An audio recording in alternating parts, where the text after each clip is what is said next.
તાપી જિલ્લા એલસીબી પોલીસે વ્યારાના વેગી ફળિયામાંથી વરલી મટકાના હાર જીતના જુગાર રમાડતા જુગારિયાને ઝડપી પાડી મુદ્દામાલ કબજે કર્યો હતો। ત્યારે સવાલ એ ઊભો થયો હતો કે જો એલસીબી પોલીસને આ જુગારિયા દેખાતા હોય તો શું વ્યારા ટાઉન પોલીસનું setting.com ચાલુ છે કે જેમને આ અને આવી અન્ય પ્રવૃત્તિ દેખાતી નથી। ગતરોજ તાપી જિલ્લા એલસીબીએ સારી કામગીરી કરતા વ્યારાના વેગી ફળિયામાંથી ગણેશ બાબુલાલ ગામિત નામના આરોપીને વરલી મટકાના જુગાર રમાડતા ઝડપી પાડવામાં સફળતા મેળવી હતી અને એની પાસે મુદ્દા માલ પણ કબજે કર્યો હતો।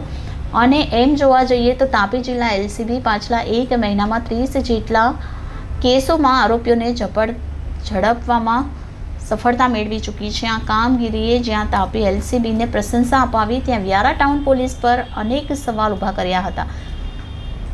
ત્યારે આવો જાણીએ કે શું છે એ સવાલો।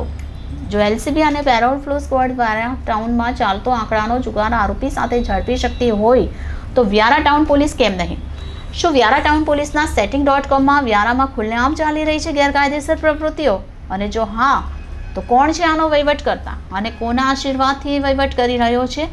અને શું આવા ચૂંટણી સમયે પણ દારૂ જુગારની પ્રવૃત્તિ વ્યારા નગરમાં ધમધમતી રહેશે? અને ક્યાંક પૈસાના જોરે આવી પ્રવૃત્તિએ લોકશાહીના મહાપર્વને નુકસાન પહોંચાડ્યું તો જવાબદાર કોણ? તાપી જિલ્લા પોલીસ અધિક્ષક આ અંગે તપાસ કરી પગલાં ભરે છે કે કેમ? આવી બીજી કઈ ગેરકાયદેસર પ્રવૃત્તિઓ વ્યારા ટાઉનમાં ખુલ્લેઆમ ચાલી રહી છે એ પણ તપાસનો વિષય। ત્યારે આ અંગે વધુ ખુલાસા જાણવા રાહ જુઓ આવતા એપિસોડની। રિપોર્ટર વિંદેશ્વરી શાહ સાથે હંસરાજ પાડવી, સિટી ગોલ્ડ ન્યૂઝ તાપી।